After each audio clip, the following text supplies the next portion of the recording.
Buen día, estamos en nuestro programa semanal Contando el Cuento. Ahora tengo la satisfacción de un invitado, un amigo y maestro muy querido, Joel Curtidor. Adelante, maestro, bienvenido. Muchísimas gracias, Ángel. Bueno, pues yo soy Joel Curtidor Santana y me da mucho gusto saber por la misma boca de Ángel que soy muy querido, porque él de una u otra manera también ha sido uno de nuestros alumnos más distinguidos y también de los más valorados en el ámbito académico en el que hemos coincidido, yo como docente y él como alumno. De esta manera, pues, es un honor para mí estar presente en esta ocasión, en este programa que él tan amablemente me ha invitado. Maestro Joel, Tengo, sí, maestro perdón, Ángel. Joel, ¿en dónde trabajas? ¿Cuáles son Bueno, tus... yo trabajo actualmente en la Universidad Politécnica de Guanajuato y en la Universidad del Centro del Bajío, lo mismo que en la Universidad Lasallista Benavente. Tengo más o menos 30 y tantos años en el ámbito educativo y en la investigación, ¿no? Investigación y docencia. Ahora Bueno, sí, vinculación también de tipo tecnológica. Ese ha sido más o menos mi perfil de desempeño laboral. y cuéntanos, ¿en dónde estudiaste? Bueno, yo estudié filosofía y teología en un instituto religioso en la Ciudad de México, en el Instituto Agustiniano. De manera posterior hice estudios de economía, de la licenciatura en economía política por parte de la Universidad Autónoma de Zacatecas, una maestría en filosofía e historia en el Centro de Docencia Superior de la misma Universidad Autónoma de Zacatecas y después una maestría en pedagogía en la Universidad Continente Americano, tanto de Irapuato, Guanajuato, como de Yuriria, Guanajuato. Esas son más o menos mis cartas académicas de grado, pues. ¿Qué materias das en la UNICEBA? Eh, el ámbito de desempeño ha sido en dos vertientes. Uno, el ámbito educativo, que es una de las cosas que me apasiona, y por tal motivo hice la maestría en pedagogía. Y el otro ámbito que me apasiona también de manera igual es el ámbito de la economía. De tal manera, pues, que en la Universidad del Centro del Bajío doy materias o asignaturas relacionadas con economía, desde historia de la economía, geografía económica, microeconomía, macroeconomía. En la Universidad Lasallista Benavente doy materias relacionadas con introducción a la economía, economía de México, economía internacional, cooperación internacional y cosas por el estilo. Y en la Universidad Politécnica de Guanajuato, pues estoy en el ámbito de la economía, pero en el área de logística y de transportes. ¿Ya, Entonces es desde costos de producción, economía del transporte, administración y principios de economía, o sea, todo lo relacionado con la economía. ¿Cuántos años tienes de docente? Pues más o menos, más de 30 años, Ángel. Así, aunque me veo muy joven, la verdad es que sí, ya tengo mis años Claro. kilometriados en esta labor y en esta brega que la verdad ha sido sumamente satisfactoria. Sí, me imagino, la educación es de dos, es una vía de dos bandos, ¿no? Tanto lo que damos los maestros como lo que recibimos también los alumnos, ¿no? Sí, sí, definitivamente, por ahí hay un escritor, muy famoso, ¿no? Que decía, que la juventud, solamente a cierta edad nos puede llegar por contagio.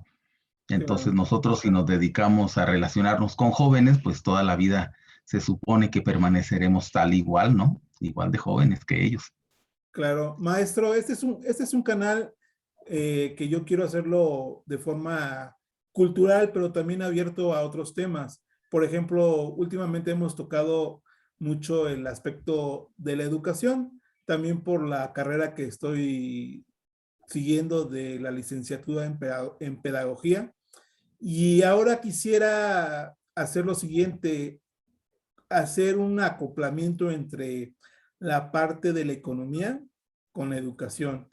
Y me gustaría invitarte que me acompañaras en, pues, en estos minutos a ver desde un periodo de López Portillo hasta Peña Nieto, a ver si lo pudiéramos hacer brevemente y en corto, en un pequeño corto de 30 minutos aproximadamente, y a ver si la economía, la educación, cómo se complementan pues mutuamente. ¿Qué te parece? No, me parece muy bien, Ángel. El tema es sumamente atractivo, el tiempo muy desafiante, Claro. definitivamente, pero el tema sí es definitivamente eh, eh, muy apasionado y la verdad es que relativamente vinculante. La educación no puede separarse en absoluto de la economía, puesto que es uno de los instrumentos que incluso dan la posibilidad de medir el grado de crecimiento y desarrollo económico de los pueblos. Entonces, sí, cómo no, Ángel, adelante. Bueno, para empezar, quisiera pues comentarte, empezar con López Portillo. López Portillo políticamente fue el único candidato en su época. Eh, Fue de 1976 a de 1982. ¿Qué tenemos en el aspecto económico con López Portillo, Porfe? Sí, mira, tenemos que tomar en consideración que López Portillo, cuyo periodo de gobierno inicia en 1976 y termina en 1982, es heredero de todo un modelo económico conocido como modelo de industrialización por sustitución de importaciones.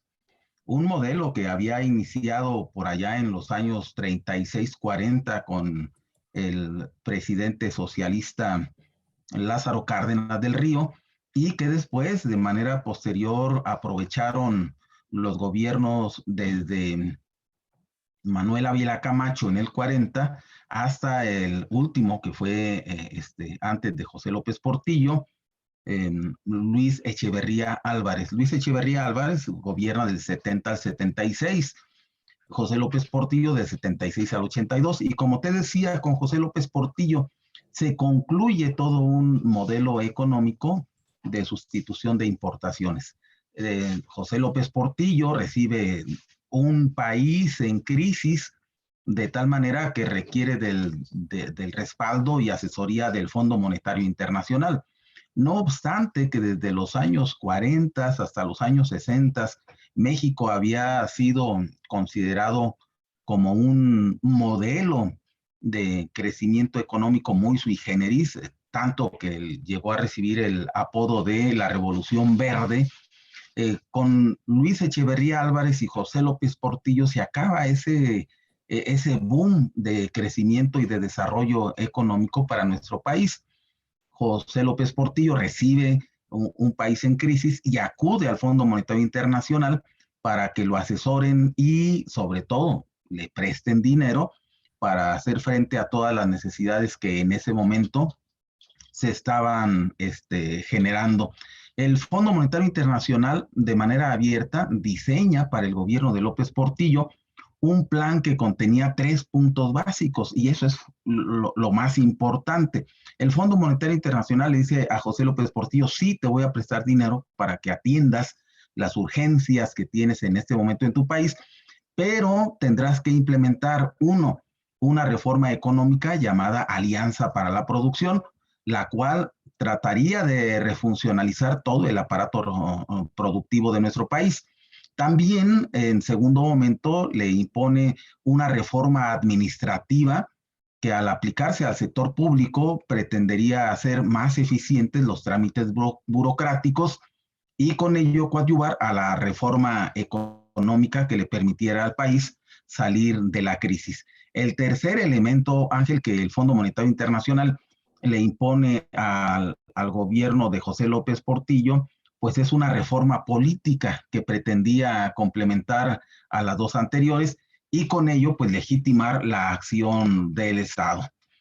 ¿Qué es lo que pasa? ¿Qué sucede después de estas tres medidas que como camisa de fuerza le impone el Fondo Monetario Internacional al gobierno de José López Portillo? Bueno, pues que en un primer momento, aplicando las medidas anteriores, el gobierno de José López Portillo logra un crecimiento del PIB del 3.4%, pero el crecimiento de la población pues se va a 3.25%, y como tú bien sabes, cuando el crecimiento poblacional es mayor que el crecimiento del PIB, pues en lugar de haber crecimiento real, pues es un crecimiento aparente que pues de una u otra manera hace que las condiciones de la población no lleguen al desarrollo, siguen siendo de precariedad.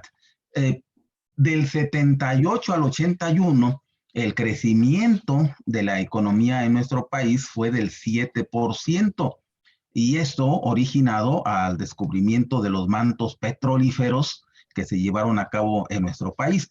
Y quizás ese fue la mayor condena que le pudo haber pasado a nuestro país.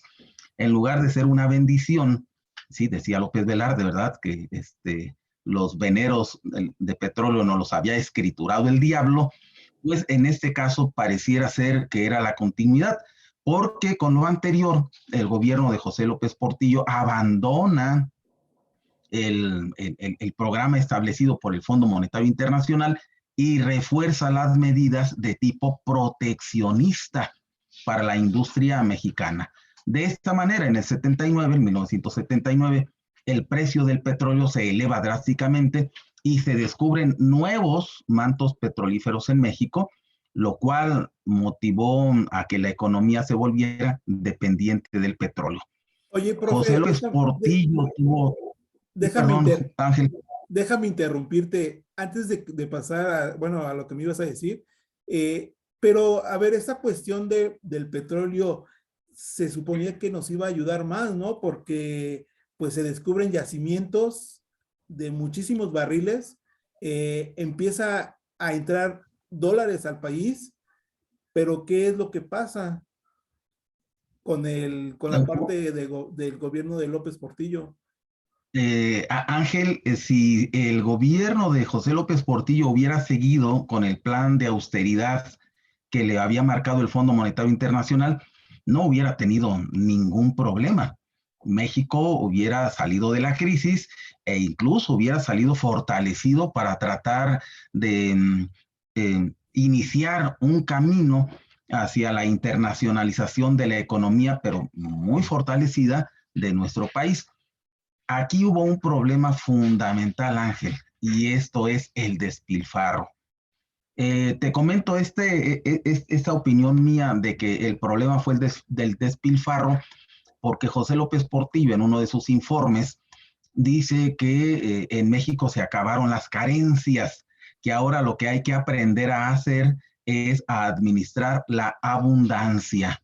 Claro. Y eso, bueno, pues desafortunadamente es una concepción de un pobre que de repente se convierte en rico, ¿no? Es un nuevo rico que desafortunadamente tiene tanto dinero para gastar que no sabe en qué gastarlo. Y no solamente fue José López Portillo el que se dedicó a gastar el dinero proveniente de la explotación y comercialización internacional del petróleo, sino su mujer. Su mujer hacía viajes impresionantemente para tratar de demostrar la cultura mexicana. Bueno, en aquellos entonces el ballet folclórico de Amalia Hernández era contratado con absolutamente toda la compañía y se iban a dar espectáculos muy mexicanos a la parte más recóndita del mundo, con charanda, con sotol, con todas las bebidas tradicionales mexicanas, y de pilón hasta con agua de horchata y enchiladas, ¿no? Entonces, era una cuestión impresionante de despilfarro que empezó a medrar la economía, el desarrollo de la economía de una manera correcta y adecuada. Imagínate, los problemas originados en el periodo, por ejemplo, de del 70 al 82 generaron las condiciones políticas propicias pues para que arribara al poder la tecnocracia neoliberal. Una vez que está terminando el gobierno de José López Portillo, empiezan las ideas innovadoras de una economía global en Europa, y esas ideas globalizadoras en Europa empiezan a llegarnos aquí a México, y son las que inician el modelo educativo basado en competencias. Digo, si ya vamos medio que engarzando la idea, José López Portillo desafortunadamente eh, no logra utilizar de manera correcta o adecuada todos los beneficios que el petróleo pudo haberle dado al país, y sin embargo no logra detener el paso de la historia, y de esa manera en su último informe de gobierno pues anuncia el control de cambios generalizado, la nacionalización de la banca para detener la salida de capitales, que son medidas no de una u otra manera de un modelo económico liberal, sino de el modelo económico estructuralista, que a algunos les gusta llamarle socialista, en donde desafortunadamente pues para mucha gente, empezando por los inversionistas extranjeros, de banqueros en nuestro país, pues salen de cierta manera perjudicados. No tanto porque se les paga, ¿no?, a precio de oro el valor de sus bancos, pero sí dejan ya de tener participación en el desarrollo económico nacional. Maestro, Entonces, pero esta nacionalización, y bueno, otro punto que voy a tocar, esta nacionalización se va a ver reflejada hasta Cedillo, ¿no? Con el FOBAPRO, ¿o es otra cuestión? no, es que desafortunadamente no solamente hay una crisis en nuestro país, Ángel. Esta crisis económica de José López Portillo, no resuelta, trata de abordarla el siguiente presidente, que es Miguel de la Madrid, y aparentemente ya abriendo las puertas al modelo económico neoliberal implementado en Europa a través de la globalización, se ve como que, y lo digo así, se ve como que empieza a solucionar el problema heredado por José López Portillo, sin que verdaderamente llegue a ser tal.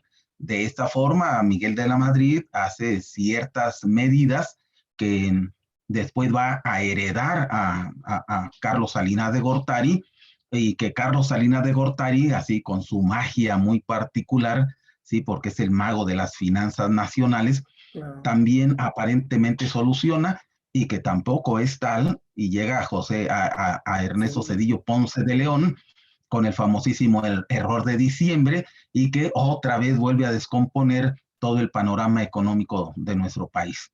Entonces, bueno, estábamos terminando con José López Portillo, y déjame te digo que en 1982 la economía mexicana, cuando termina el gobierno de José López Portillo, la economía mexicana se derrumba, y se derrumba desafortunadamente a una costa, a una expensas del dinero que entra por el petróleo mexicano, y debido a lo que yo te comentaba, los excesos en los gastos del gobierno. Y por primera vez desde 1920 no hubo crecimiento anual de la economía, sino por el contrario, el Producto Interno Bruto de nuestro país decreció en 0.5%, mientras que la inflación en ese momento, 1982, creció hasta niveles de 360% al finalizar el sexenio. Entonces, ese es más o menos el panorama de la economía implementada por José López Portillo.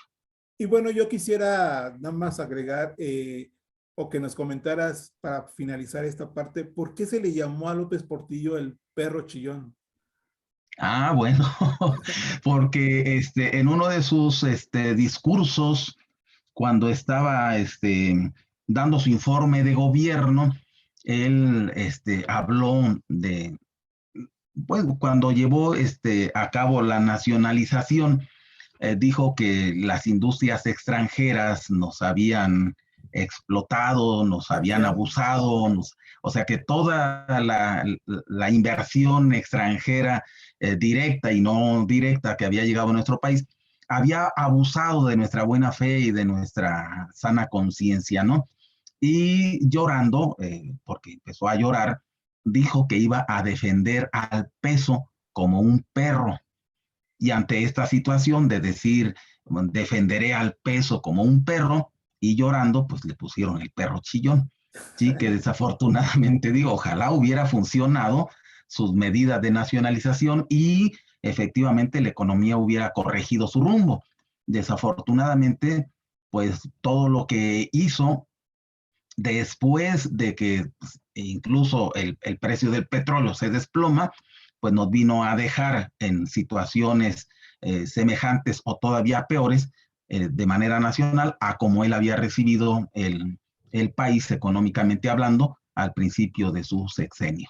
Claro, Sí, déjame bueno, nada más contarte, una aportación más, Angelito. dime. El modelo económico llamado modelo sustitutivo de importaciones termina con José López Portillo. El José López Portillo este, agota, por así decirlo, o se agota más bien el modelo sustitutivo de importaciones con su gobierno en 1982. Y a partir de ahí tendrá que iniciar un modelo diferente al que se conoce como modelo de exportación orientado, bueno, modelo económico orientado hacia la exportación. Muy bien, Más o profe. menos es eso. Ajá. Déjame contarte que a nivel educativo, bueno, va muy de la mano con lo, volvemos a lo mismo con lo económico. Al no tener dinero, pues no hay presupuesto para la educación. Pero sí se crearon, por ejemplo, bueno, cada presidente tiene sus programas, sus políticas educativas, y en este caso López Portillo crea el CONALEP, crea la UPN, que es la Universidad Pedagógica Nacional para la Profesionalización de los Profesores. Recordemos que en aquel entonces un maestro, bueno, más bien un joven terminaba la secundaria y en vez de irse a la preparatoria, se iba a la normal. Y de ahí ya salía siendo maestro, sin tener un título universitario. La Así normal es. vendría poniéndose así como un tipo preparatoria o los estudios especializados pues para dar clases, pero no tenían los alumnos o los maestros este nivel de licenciatura. ¿Estamos de acuerdo en esto, verdad, maestro? Sí, sí, sí, sí, definitivamente. De hecho, cuando el CONALEP surge, eh, tiene una visión de tipo terminal y no de tipo propedéutica. El CONALEP, una vez que surge, lo hace para que los estudiantes que terminan la secundaria tengan la posibilidad de conseguir un título técnico y satisfagan la demanda de mano de obra semicapacitada. Claro, Eh, un obrero maneja una máquina, un técnico compone una máquina, pero un ingeniero la diseña y tiene posibilidad de innovarla. En este caso, en México, las empresas que venían del extranjero con tecnología más o menos de punta, bueno, por lo menos de punta para nosotros, ¿verdad? Porque nosotros teníamos una tecnología totalmente arcaica, claro. requerían muchachos que manejaran sus máquinas y un muchacho con primaria y con secundaria, pues podía manejar perfectamente una máquina. Los años 60 bastaba con que supieras leer y escribir. En los años principios de los 70 pues ya no solamente necesitabas que supiera leer y escribir, sino que tuviera la primaria terminada. Y si era la secundaria, pues muchísimo mejor. Pero de manera posterior, hubo la necesidad ahí con José López Portillo de darle respuesta y satisfacción a las empresas que venían de fuera con cierta tecnología para que los muchachos, algunos, la mayoría de ellos, pudiera manejar sus máquinas y de ser necesario que se las arreglara, que no tuvieran que andar trayendo técnicos de Europa o técnicos de Canadá, técnicos de Estados Unidos para que arreglara la máquina que el obrero mexicano descomponía. Y los muchachos del CONALEP definitivamente vinieron a solucionar esta demanda que los empresarios extranjeros estaban por ahí requiriendo, y desafortunadamente, pues, en un primer momento, el CONALEP tuvo una orientación de tipo terminal. ¿Qué quiere decir de tipo terminal? Que los muchachos que terminaban el CONALEP no podían continuar con estudios universitarios. Eso fue en un primer momento, y no es sino hasta los 80s que definitivamente el CONALEP se abre a una posibilidad de tipo propedéutico. Oye, profe, no sé si será igual, pero a ver, sácame de la duda. ¿El CONALEP vendría siendo algo similar a lo que creo que Vicente Fox trató de hacer con las universidades pedagógicas o técnicas? No, con Ernesto Zedillo Ponce de León se crean las universidades tecnológicas, Ah, con y con Cedillo. Vicente Fox en el año 2000 se crean las universidades politécnicas. Politécnicas, ya, sí. Exactamente.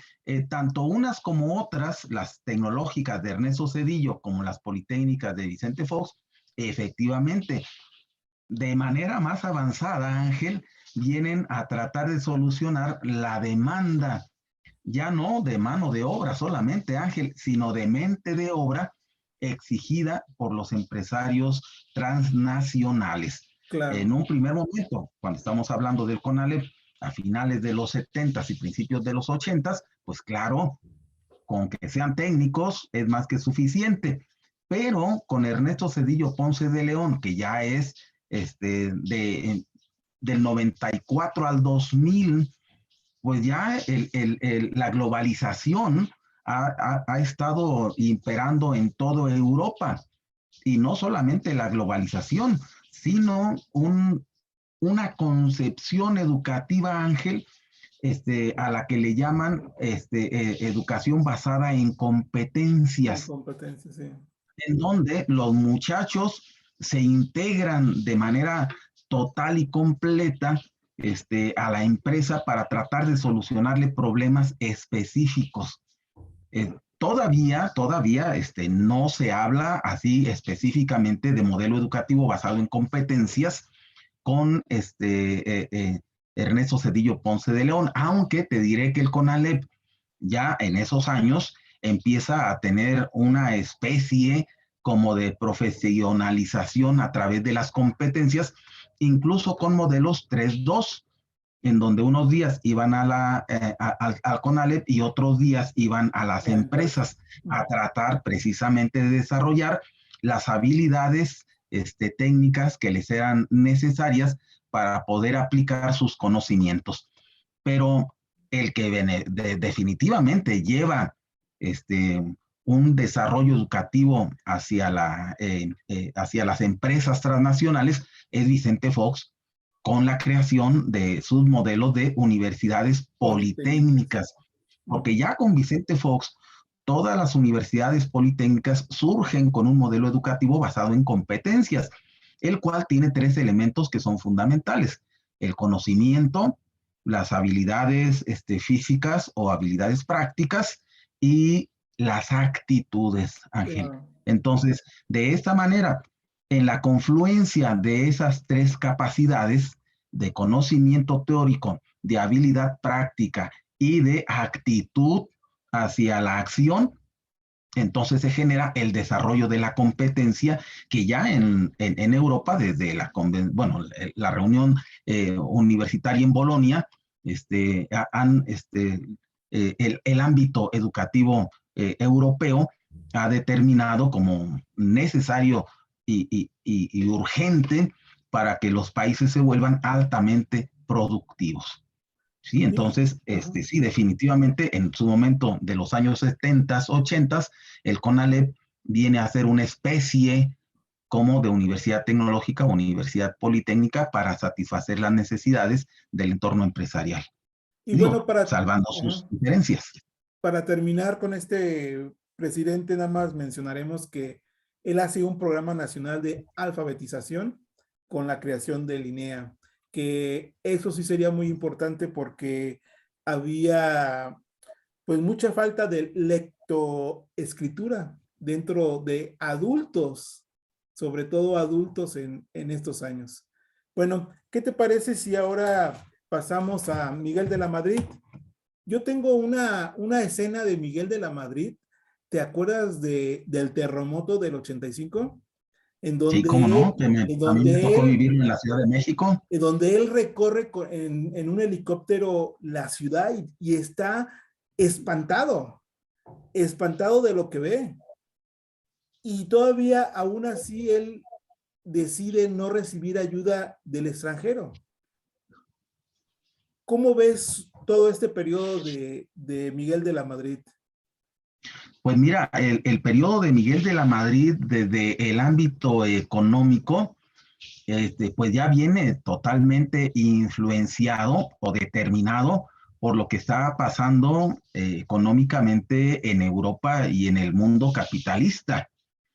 Ahora sí, como diría el clásico, en el mundo mundial, todo lo que económicamente pasaba en Europa y en cualquier otro país que fuera capitalista, pues ya con Miguel de la Madrid estamos en los albores de que el socialismo como tal, como definición, se extinga y surja, así como de sus cenizas, el ave fénix, que es el capitalismo, al que ninguna crisis ha tenido oportunidad, ni siquiera de tener mínimamente su expansión, ya no digamos su crecimiento, sino su expansión hacia los países, incluyendo los países que en aquel momento se conocían como en vías de desarrollo.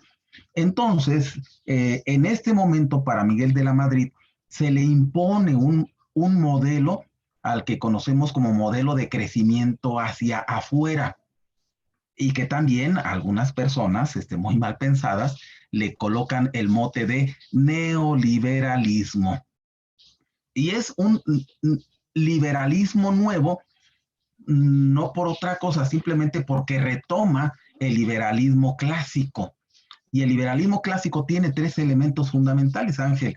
La propiedad privada de los medios de producción, con sus tres determinantes lógicas, lógico-formales, la propiedad privada. El segundo es el mercado, donde se dice a diestra y siniestra que las fuerzas del mercado regulan absolutamente el mercado y con esto la vida o la actividad económica de los países. Y el tercero, la propuesta de que los gobiernos no tienen por qué intervenir en cuestiones económicas. Y esos tres elementos fundamentales que forman parte de la economía clásica, Ángel, son las que determinan toda la actuación del gobierno de Miguel de la Madrid Hurtado en nuestro país. Las características de un modelo de crecimiento hacia afuera o neoliberal, de entrada son la desregulación, o sea, eliminar controles del Estado para favorecer la producción de bienes y de servicios. El segundo elemento es la apertura comercial a capitales y productos extranjeros, o sea, ya no más proteccionismo.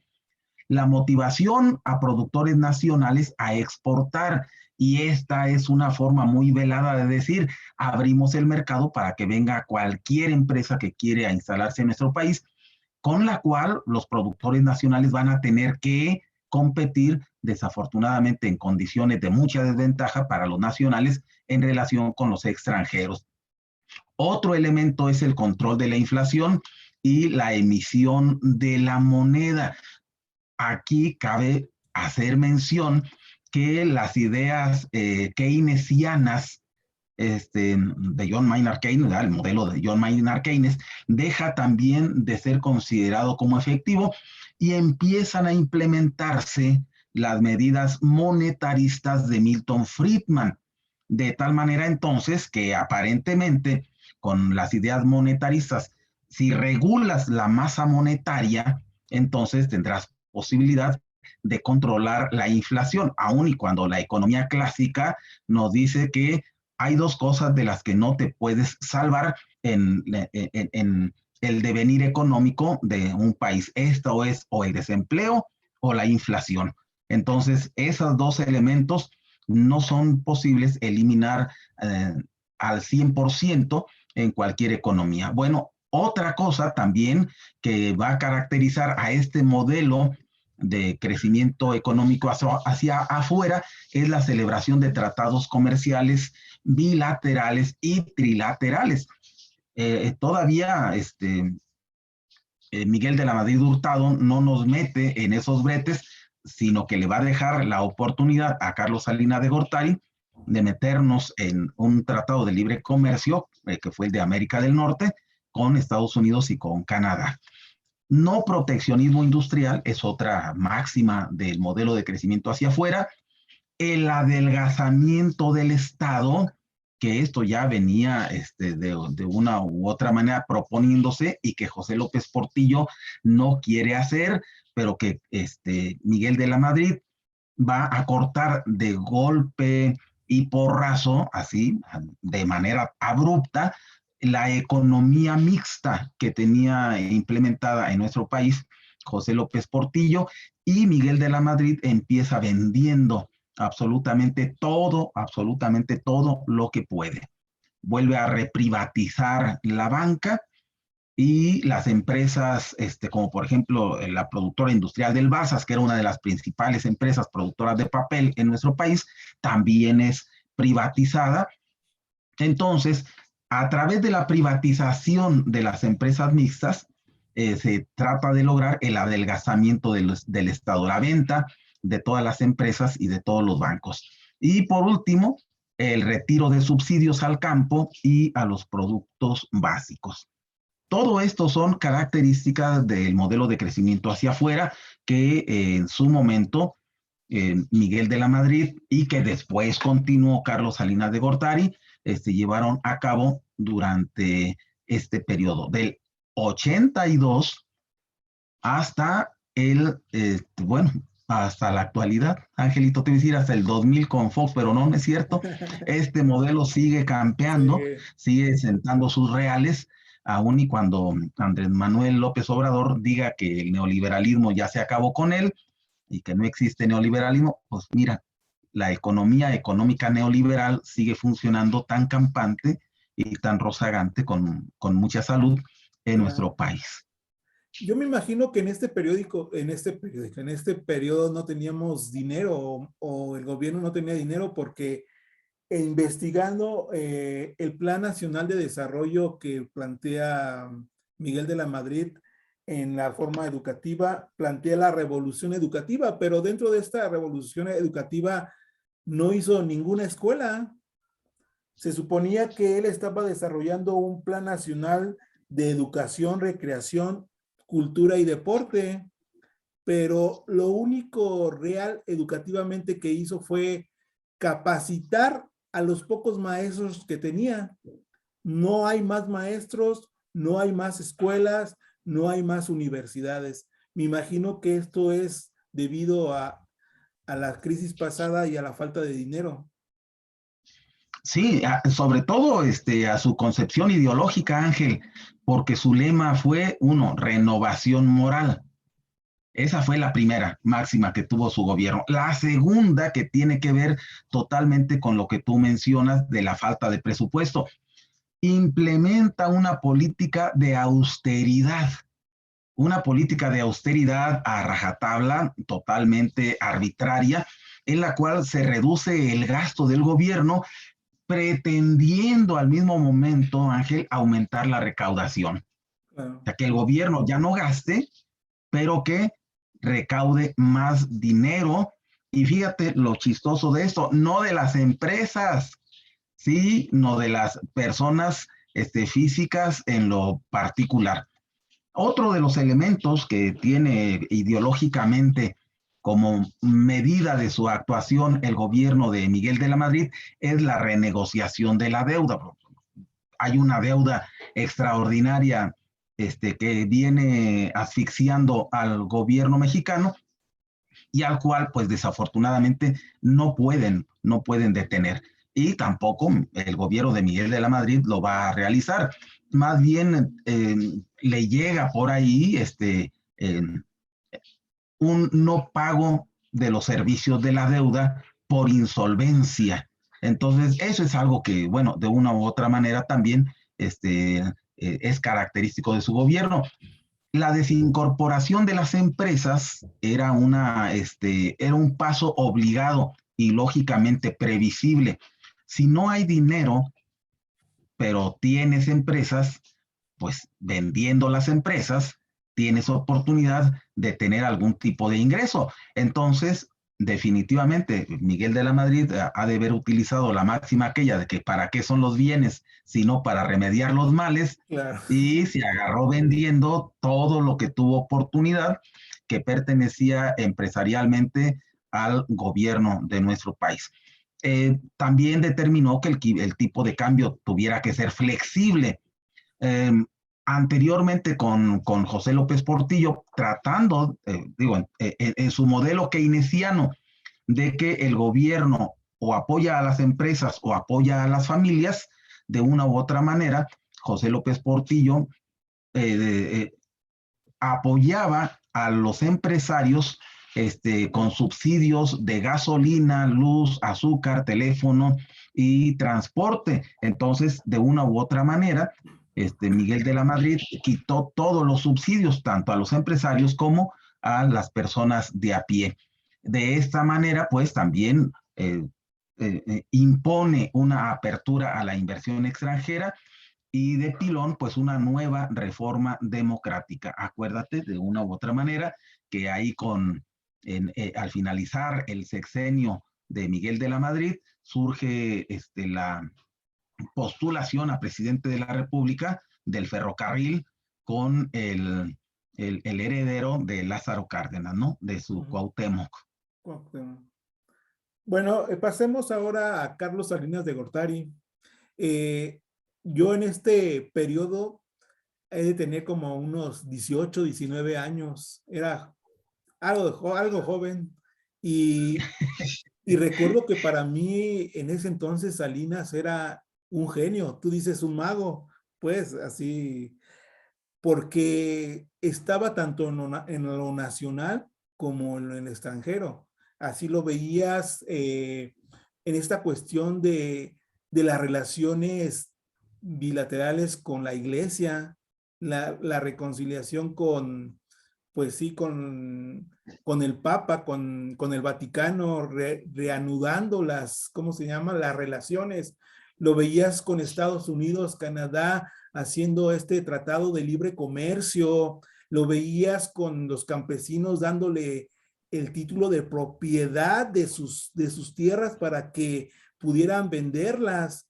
Lo veías también con el programa de solidaridad.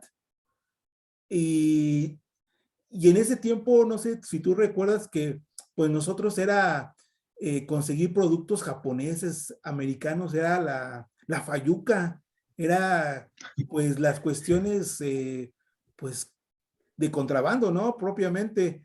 Pero ahora no, ahora podíamos, a partir de Salinas, podíamos comprar lo que quisiéramos,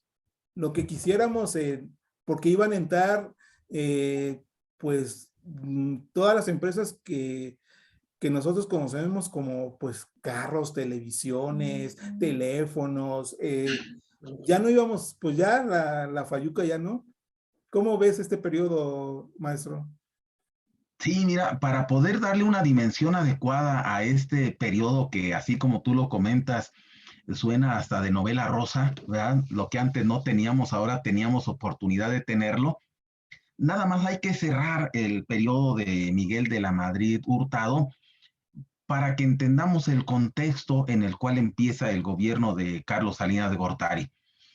Podemos decir que el periodo de gobierno de Miguel de la Madrid propicia la reducción del aparato burocrático. Muchísima gente fue despedida, muchísima gente fue liquidada del gobierno de Miguel de la Madrid, y el aparato burocrático del gobierno que había existido, tanto con Luis Echeverría, con José López Portillo, pues se redujo a lo mínimo indispensable con Miguel de la Madrid. Y esto también, Ángel, da la posibilidad de que empiece o surjan los famosísimos tianguis, o sea, la economía subterránea, ¿no? Entonces, esa es una herencia, los tianguis actuales son herencia del gobierno de Miguel de la Madrid Hurtado. También es cierto, con Miguel de la Madrid Hurtado hubo austeridad, esa austeridad en el gasto público, que como tú también bien lo apuntabas, no permitió la creación de un sistema educativo fuerte o que se fortaleciera un sistema educativo que pudiera permitir que los jóvenes se prepararan para atender el futuro que estaba haciéndose ya presente en esos momentos, ¿no? Con un movimiento económico universal llamado globalización. Desafortunadamente, aun y cuanto él quiso que la deuda se redujera, pues no, porque la deuda se incrementó.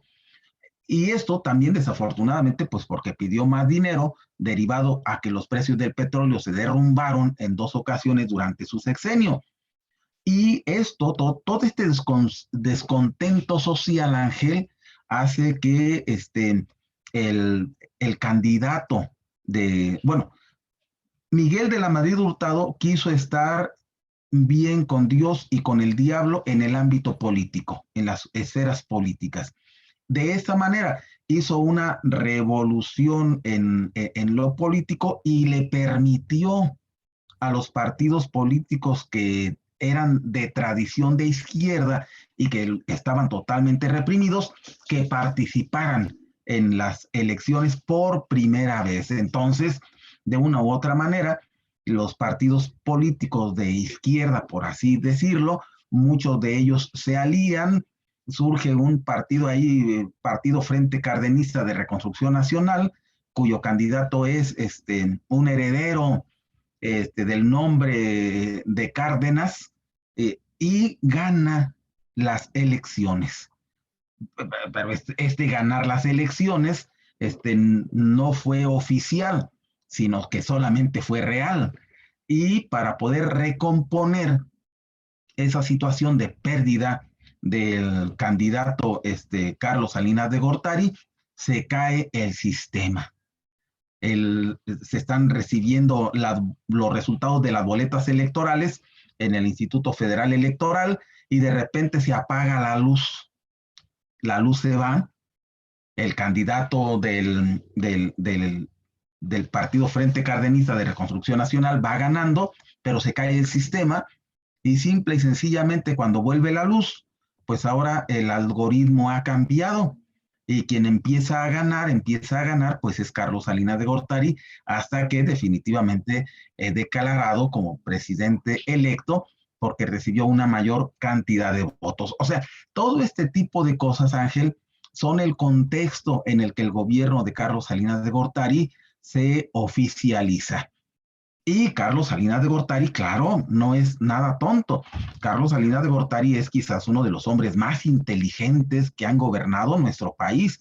Y así, cuando hablo de inteligencia tanto para bien como inteligencia para mal. Claro. Él supo de una u otra manera manejar los hilos tanto de la política como de la economía para revertir de los años 70 a los años 90 las condiciones adversas que estaban agobiando, que estaban asfixiando a nuestro país. Y igual como ya lo había apuntado antes, quizás no de manera real, pero sí de manera aparente, con 2, 3 o pases de magia, logra recomponer la actividad económica de nuestro país. ¿A través de qué lo hace, Ángel? Bueno, pues a través de un Plan Nacional de Desarrollo como eje rector de las acciones de su gobierno.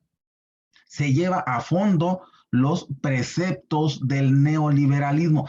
Ya con él, Ángel, se destapa, sale del closet la economía neoliberal de una u otra manera que se está sugiriendo desde Europa que se implemente en todos los países en el mundo capitalista y que México todavía por cuestiones de atavismo ideológico, ¿verdad? Los gobiernos de México no habían aceptado que ya se estaban implementando. Bueno, Carlos Salinas de Gortari no tiene ningún empacho en decir que la tecnocracia y el neoliberalismo son lo que van a regir a partir de ese momento la vida económica y política de nuestro país. Era lo que Firma te, un ajá, tratado. Sí, perdón, Ángel. era lo que te iba a preguntar. ¿Salinas es un tecnócrata? Total y completamente. Definitivamente. Cuando hablamos de tecnocracia, quiere decir que vamos a poner en práctica las teorías económicas en su punto y guión, y no una interpretación muy simplona o Claro. una interpretación muy light de lo que dice la teoría. No, no, no. Milton Friedman y su monetarismo vienen y sientan sus reales en nuestro país. De esta manera, pues, México empieza a verse gobernado por tecnócratas con mentalidad neoliberal. Por ese motivo, te estaba comentando, firma el Tratado de Libre Comercio con Canadá y Estados Unidos y lleva a cabo las privatizaciones de Telmex, Mexicana de Aviación, Aeroméxico, la banca, empresas mineras y múltiples empresas de todos los sectores de la economía. O sea, te digo, sale del closet y dice, ahora aquí somos neoliberales, y el neoliberal tiene como grito de guerra, como máxima de identidad, el adelgazamiento de las políticas públicas, que ya no van a ser en función de una sociedad, sino en función de la macroeconomía. O sea, ya no es la gente del país, sino el país lo que va a orientar la acción y la actividad política y económica de nuestro gobierno. Con esto, Ángel, se logra el saneamiento de las finanzas públicas y, desafortunadamente, con ello, con el saneamiento de las finanzas públicas, atrás quedan las conquistas revolucionarias como los derechos de los trabajadores, el reparto agrario, la soberanía nacional. Ángel, se acaba con Carlos Salinas de Gortari Claro. y se atenta contra sindicatos grandes como es el de Pemex. Sí, hasta que se alinean nuevamente con él y tienen una vida, pues, muy romántica, que sigue existiendo hasta nuestros días. Bueno, viendo que tenemos esta misma concepción de que él era un hombre muy inteligente o es un hombre muy inteligente, a mí me hubiera gustado ver más sobre cuestiones educativas. Aunque su Plan Nacional de Solidaridad y sus programas educativos estaban centrados en tres ejes principales, que era la calidad, la equidad, lo científico, lo tecnológico y sobre todo lo laboral, pero había algunas consecuencias o algunos puntos negativos que me gustaría que me apoyaras. Por ejemplo, en este periodo de Salinas hay mucha deserción y abandono escolar, por una parte, repetición de jóvenes en diferentes niveles, ya sea primaria, secundaria y aún en preparatoria. Muchos alumnos repiten primer semestre de preparatoria una, dos, hasta tres veces, maestro. Y por último, las condiciones económicas de los maestros. Eh, Tú sabes muy bien que si a los maestros, pues es como un trabajo, ¿no? El maestro también tiene que sobrevivir, y si sus condiciones económicas no son buenas, pues su calidad de sus materias, pues él va a estar buscando otras formas donde conseguir su bienestar económico. Sí, definitivamente, Ángel. Bueno, la cuestión se tiene que explicar desde una situación fundamental, donde te dije que atrás quedaban las conquistas revolucionarias, y la principal conquista revolucionaria que se había tenido desde el presidente, eh, mm, el presidente Lázaro Cárdenas, pues son los derechos de los trabajadores, y el reparto agrario. Eso se termina con Carlos Salinas de Gortari. ¿Por qué? Bueno, pues porque el neoliberalismo tiene como premisa, una de sus premisas fundamentales, la propiedad privada. O sea, no se puede atentar en contra de la propiedad privada, Ángel. de tal manera que el, el trabajador, cuando exige mejores condiciones de vida, está atentando en contra de la ganancia. Los clásicos socialistas dirían de la plusvalía, se está atentando en contra de la plusvalía, que es dinero que se va a volver a reinvertir para obtener más dinero del capitalista. Entonces, Carlos Salinas de Gortari, perfectamente bien entendido que está, una de las cosas que hace es eliminar los derechos de los trabajadores. Y de pilón, lo inicia porque no lo termina. Inicia con la eliminación de los derechos. Claro, los trabajadores no están mancos y de una u otra manera se defienden. Tanto se defienden que Carlos Salinas de Gortari no termina por llevar a cabo su, su, su, sus reformas relativas a lo laboral. Las continúa Ernesto Zedillo Ponce de León. A Vicente Fox no le permiten hacer absolutamente nada en ese sentido. A Felipe Calderón Hinojosa le tiembla la mano, le tiembla la voz y no dice y ni hace nada en relación de los derechos laborales. Pero cuando llega Enrique Peña Nieto, Ángel, los derechos de los trabajadores bailan, se pierden total y completamente. Fíjate cómo la filosofía neoliberal que es implementada ya de manera descarada con Carlos Salinas de Gortari, no termina con Carlos Salinas de Gortari, es continuada con Ernesto Zedillo Ponce de León, cuando a los trabajadores se les quita el derecho de ser indemnizados y tener una atención después de su vida útil laboral a través del Estado. Y se crean las famosísimas AFORES en el 97, 1997, copiando el modelo de jubilaciones y de pensiones chileno, un modelo que estamos viendo en esos momentos, todos los problemas que acarrea y trae para precarizar la vida de los trabajadores de ese país.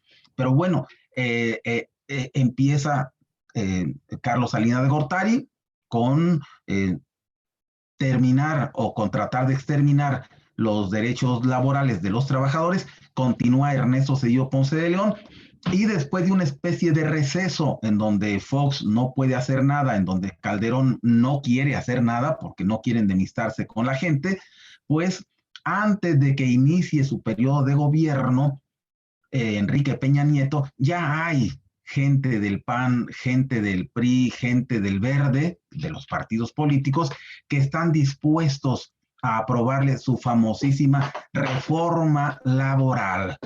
De esta manera, Enrique Peña Nieto entra con el pie derecho a dirigir nuestro país con todas las facilidades y con todas las facultades que no había tenido ni siquiera Carlos Salinas de Gortari. Maestro, déjame interrumpirte antes de pasar a otro tema. Tú como economista, y te voy a poner en un problema, perdóname, como economista que eres, ¿cuándo va a explotar esto de las pensiones, las jubilaciones de los trabajadores? ¿Cuándo va a explotar? Nunca, Ángel. Porque El problema pareciera que cada presidente lo va dejando y así pasan los años, ¿no? Nunca va a explotar el problema de las pensiones, Ángel, porque el modelo de las AFORES está diseñado precisamente para soportarlo todo. Te voy a poner un ejemplo.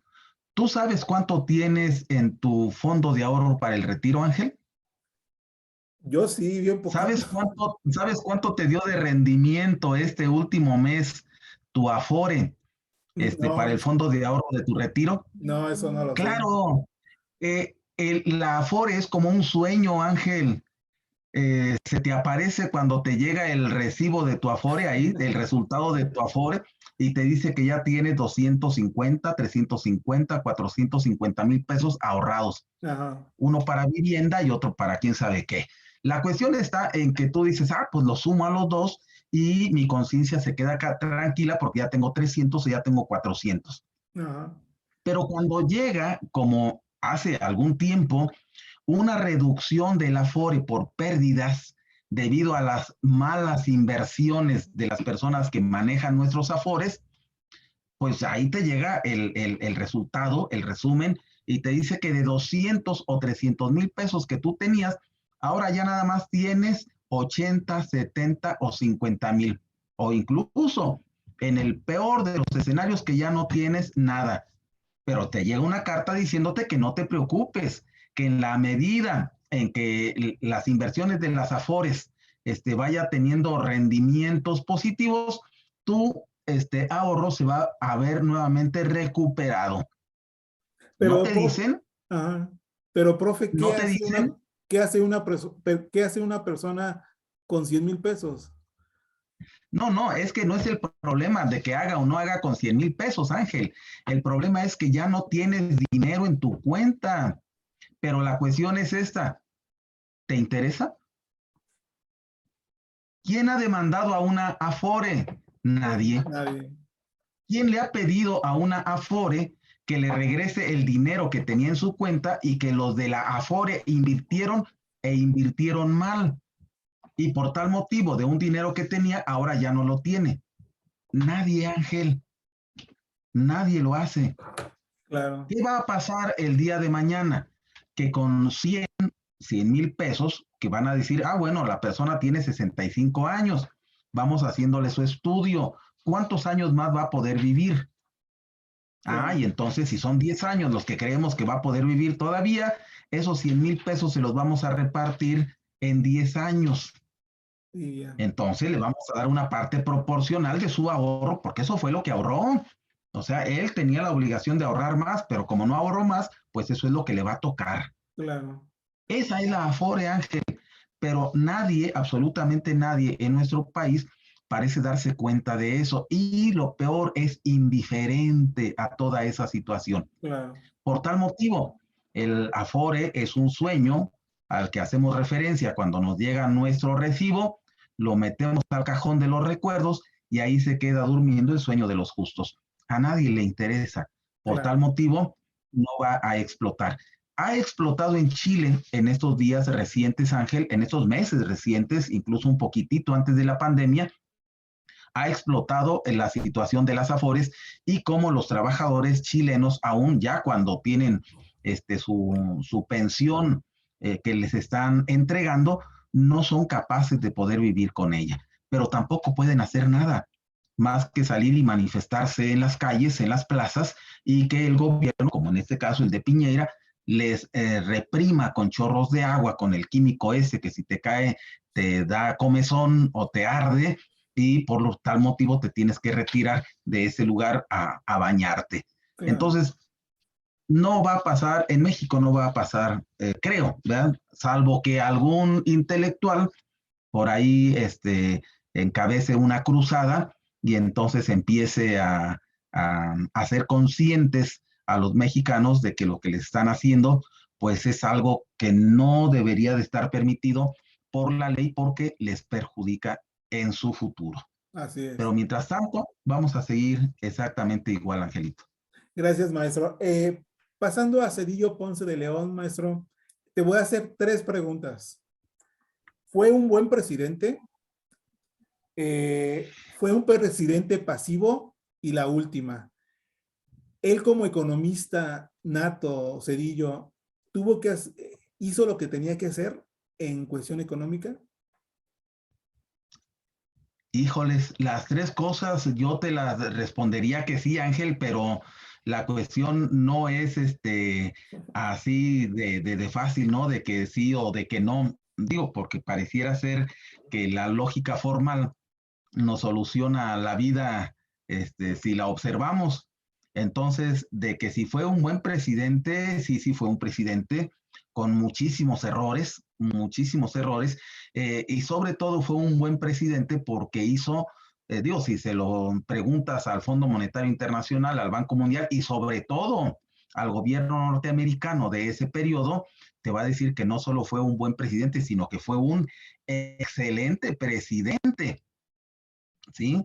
¿Por qué? Bueno, pues porque Ernesto Zedillo Ponce de León encuentra al país con un déficit en la balanza comercial, con tasas de interés sumamente altas, con una devaluación del peso impresionante, con una caída de la Bolsa de Valores de México, y que logró entregarle, una vez que terminó su gobierno al país, la reducción del aparato burocrático, otra vez el apretón del cinturón, la quiebra de empresas, sobre todo pequeñas y medianas empresas, que él afortunadamente logró reducir, pudo renegociar la deuda, otra vez vamos a pagar más durante más tiempo, pero menos cada día, entrada al capital extranjero, sobre todo para los bancos, y que pues de una u otra manera, pues para su partido sí estuvo complicado, porque cuando termina Ernesto Zedillo Ponce de León, el PRI pierde la mayoría en la Cámara.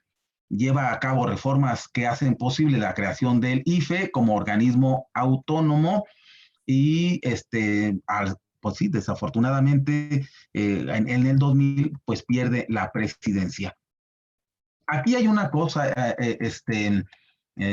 que es importantísimo resaltar, lo que le llamábamos el error de diciembre.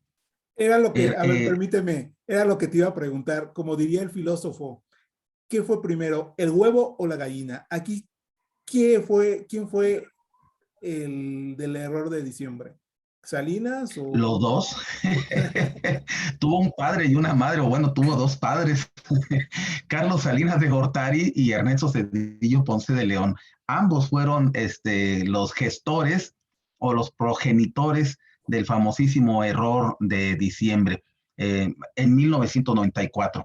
Mira, Ángel, el, la economía de nuestro país estaba mal cuando tomó la rienda del gobierno Carlos Salinas de Gortari.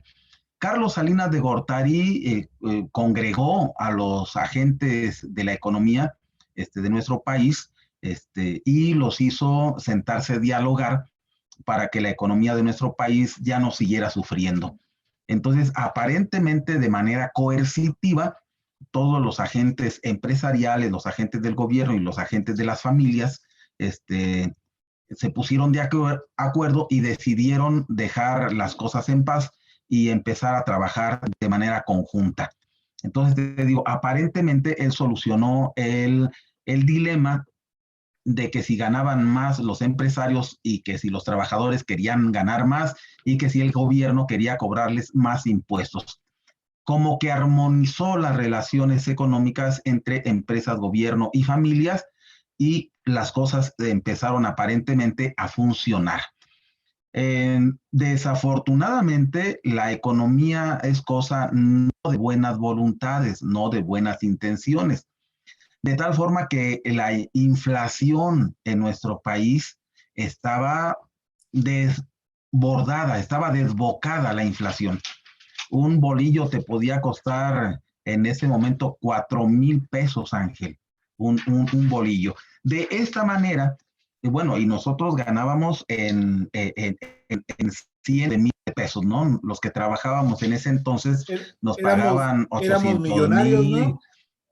exactamente 1,5 millones. Total, nos pagaban de una manera exagerada. Pero Carlos Salinas Gortari solucionó de un plumazo muy sencillo ese deterioro del poder adquisitivo de los salarios, y fue quitándole ceros a la moneda. De esa manera, si te decía un bolillo cuesta 4,000 pesos, le quita 4 ceros y ya el día de mañana, así, de repente, el bolillo ya cuesta 4 pesos.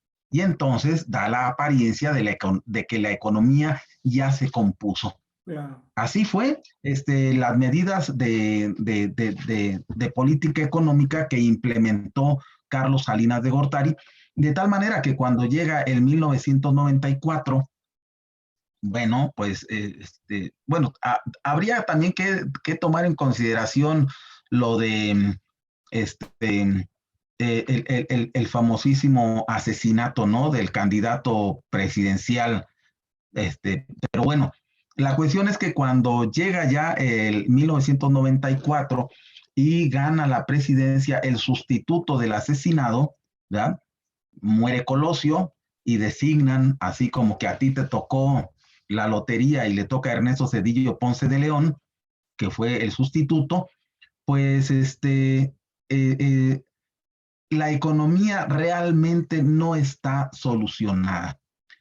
Requiere de muchísimas cosas, pero que sean reales y no de que sean aparentes.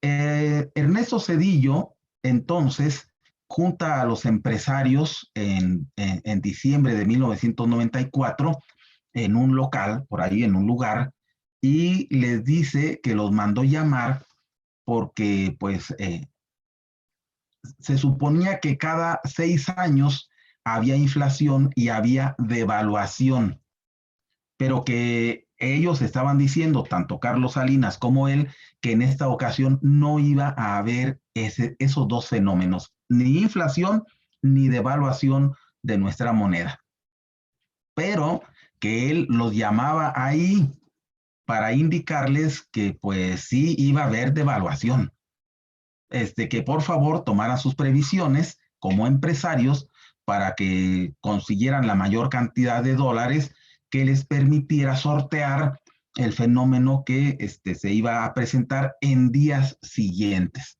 Esa fue la indicación que les dio Ernesto Zedillo Ponce de León, o sea, sincerándose con los empresarios. Solamente que les pidió un favor, Ernesto Zedillo les pidió un favor, y el favor era que no lo divulgaran. O sea, les estoy diciendo aquí en confianza, pero por favor no lo vayan a decir para que la gente no se asuste o los empresarios más pequeñitos que ustedes, porque fue la cúpula empresarial la que estuvo reunida ahí en ese lugar. Desafortunadamente, Ángel, pues nunca falta por ahí a alguien a quien la medida no le da mucha gracia y tampoco pues es eh, partidario del presidente en turno y pues no se siente con obligación de lealtad. Y cuando estaban saliendo los empresarios, un comentarista de noticias de TV Azteca y TV el Canal 2, el Canal de las Estrellas, le preguntaron a un empresario precisamente que qué habían tratado en la reunión con el señor presidente recién que había asumido el cargo o el poder. Y este señor empresario, eso fue lo que comentó. Pues el presidente dice que no va a haber inflación ni va a haber devaluación, pero que sí va a haber. Entonces, que nos pongamos de acuerdo, que tomamos nuestras previsiones para que no nos vayan a agarrar por sorpresa estos dos fenómenos.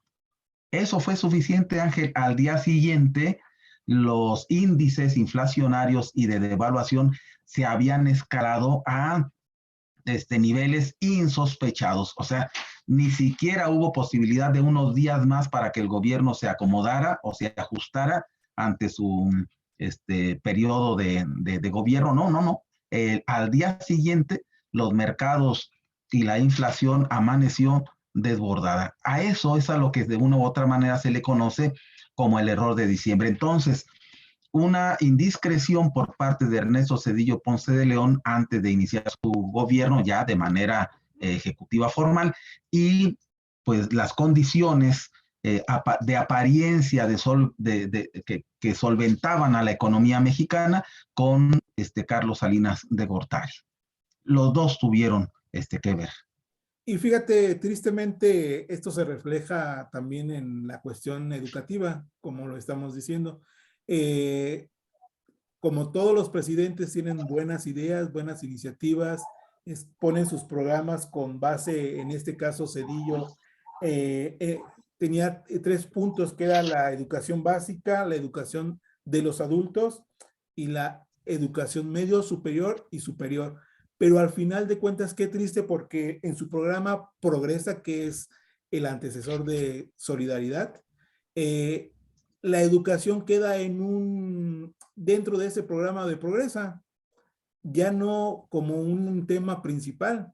Simplemente él quiere lo que él llama abatir el rezago económico, digo, educativo, pero pues no va a lograr esta parte. poniéndolo como parte de su programa de Progresa. Y entonces no le da pues el valor que realmente necesitaba en este momento la educación y los cambios que se necesitaban. Se nos ha alargado mucho el tiempo, profe. Solamente nos faltarían 3, 4 más, pero quisiera nada más mencionar la cuestión de Enrique Peña Nieto, su reforma educativa.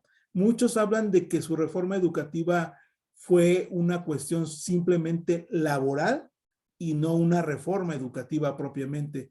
¿Tú cuál es tu idea y tu concepción de esta reforma que quiso implementar Enrique Peña Nieto? Simplemente ya fue al final de su periodo, que realmente creo que ni se pudo realizar, ¿verdad? Y efectivamente, pues mira, definitivamente, si las reformas de Enrique Peña Nieto tenían algo de bueno, pues fue su intención, definitivamente, que según él proponía que las reformas iban a beneficiar a México y a los mexicanos. Esa era la intención. Desafortunadamente, de entrada, y por definición, las reformas neoliberales no benefician a la población. Mira, cuando se dice que no hay mejor manera de satisfacer las necesidades de las personas más que a través del mercado, pues sí, tienen razón.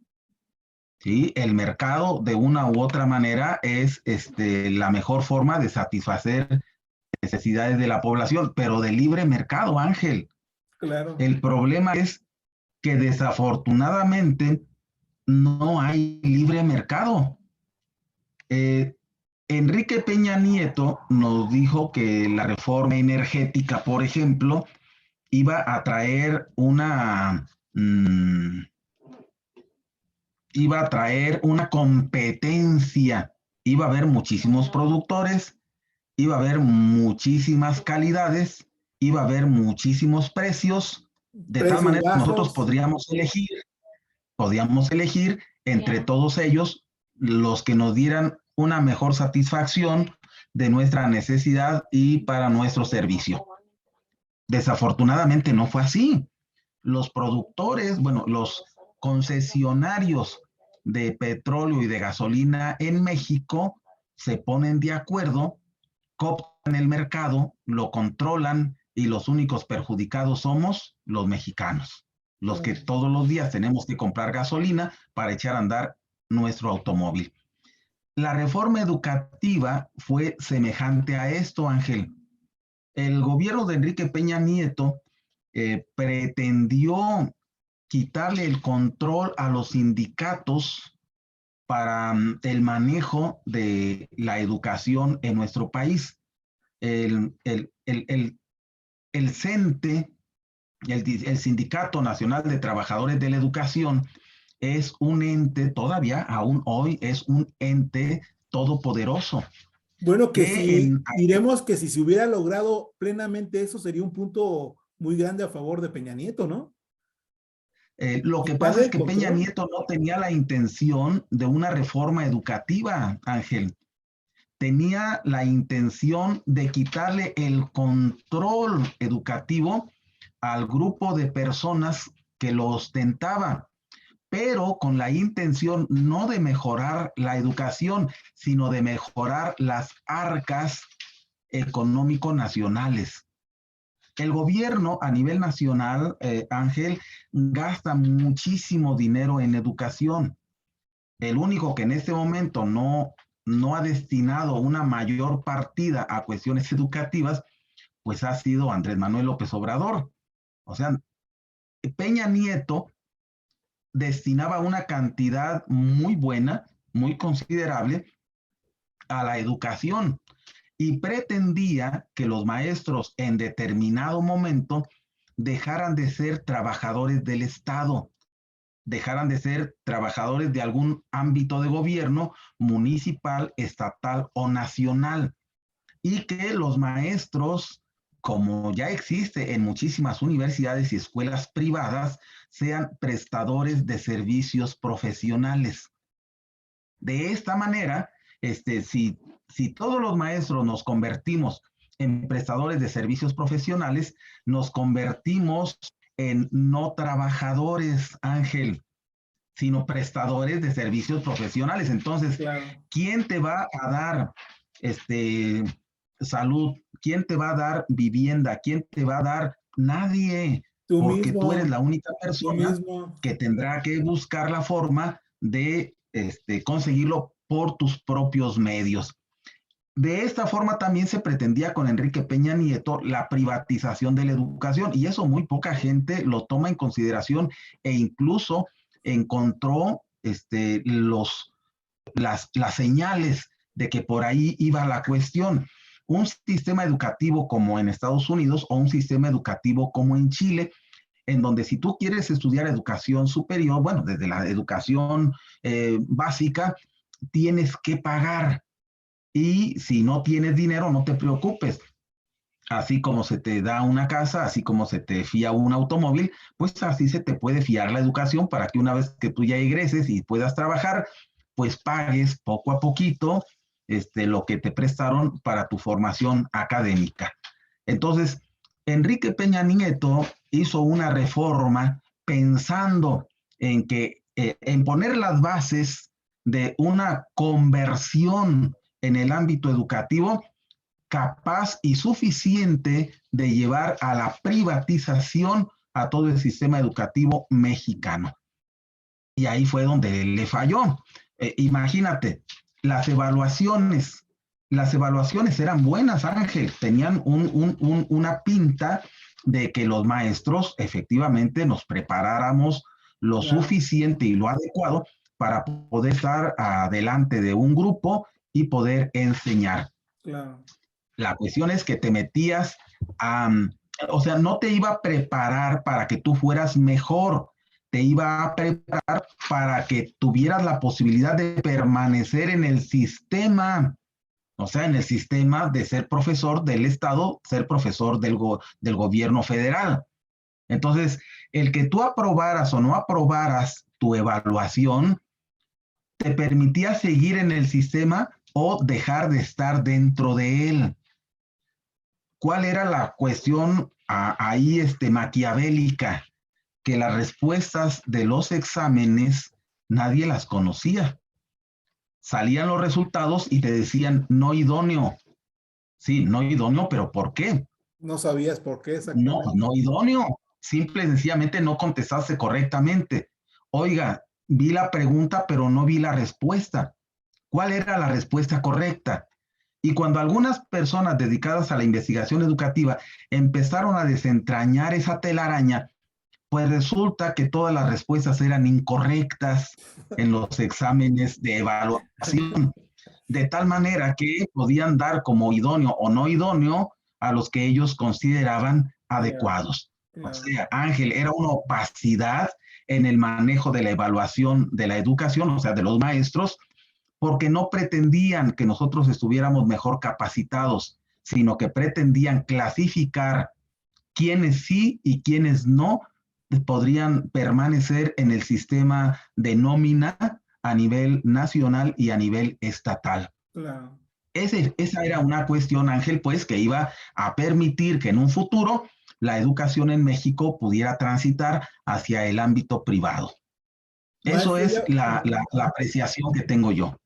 ya por último y para terminar, yo sé que es mal comparar, pero también podría ser algo positivo, ¿no? Por ejemplo, hablamos de Corea, por ejemplo, de Singapur y de algunos otros países aún de aquí del lado americano, en donde las políticas del gobierno hacia la educación han avanzado muchísimo. Por ejemplo, en este caso, lo que mencionaba en Singapur y en Corea, cuando se quiere, cuando se tiene la verdadera intención de crecer a todos los niveles, es prioridad la educación.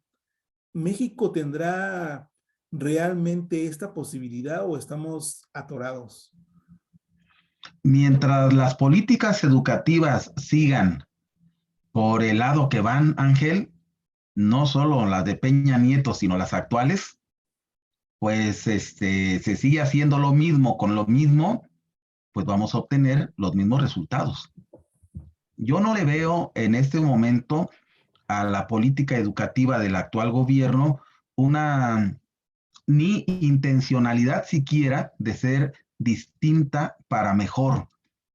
Yo veo una continuidad de lo que ya existía, pero incluso ni siquiera antes de Peña Nieto, sino con Peña Nieto. Entonces, Claro, se han dejado. esto de escuela nueva es nada más nombre. La Pues escuela nueva desafortunadamente, mexicana. sí, mira, tan fácil. Si el modelo pedagógico o educativo de Andrés Manuel López Obrador fuera más benevolente que el de Peña Nieto, todos los maestros que están en las universidades Benito Juárez serían maestros contratados por el Estado, con una plaza, con todos los derechos laborales y con un salario digno. No. Tú dime dónde está eso en esos momentos en esas universidades.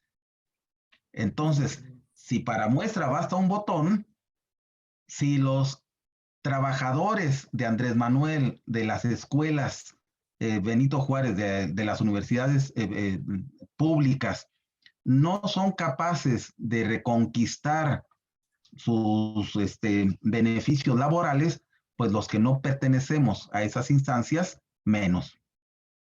Claro. Así de fácil, Ángel. Muy bien, maestro. Pues quiero agradecerte mucho todo este tiempo tan largo que se nos fue, tan rápido, porque ni siquiera vimos a los últimos presidentes, siquiera. Pero bueno, Pues mira, Ángel, sería necesario hacer una sesión única y exclusivamente por cada presidente, sobre todo a partir de Ernesto Zedillo Ponce de León y sus universidades tecnológicas y de la continuidad de Vicente Fox con las universidades politécnicas, claro, porque estas son las dos puntas de lanza del modelo educativo que tenemos en este momento en todo el país. claro, Medio que lo prefiguró Ernesto Zedillo, pero lo compró y lo implementó en un modelo envolvente de preescolar hacia universidad y de universidad hacia preescolar, Vicente Fox. claro. Entonces, sí sería muy conveniente una sesión, pero por cada uno de ellos, porque de lo contrario, digo, economía y educación en el mismo saco, pues nos abarca muchísimos aspectos. Es más, estuvimos enunciando características, pero no las analizamos. Entonces, No, es para que entender la realidad, es mucho requerimos tema. un ejercicio de análisis, posteriormente de síntesis y luego de dialéctica, Claro. Ángel, Pues sí, para poder encontrar y Ajá. entender el hilo. Te lo agradezco mucho, maestro Joel Curtidor, por tu tiempo, por tus conocimientos y gracias por compartir a este programa Contando el Cuento. Ahora estamos contando el cuento con Joel Curtidor. Se los agradecemos y nos vemos la próxima semana. Gracias, Joel. Al contrario, Ángel, eres muy amable por tu invitación y nuevamente te vuelvo a decir, me siento muy honrado por que me hayas permitido participar en tu espacio. Muchas gracias y muy buenas noches. Hasta luego.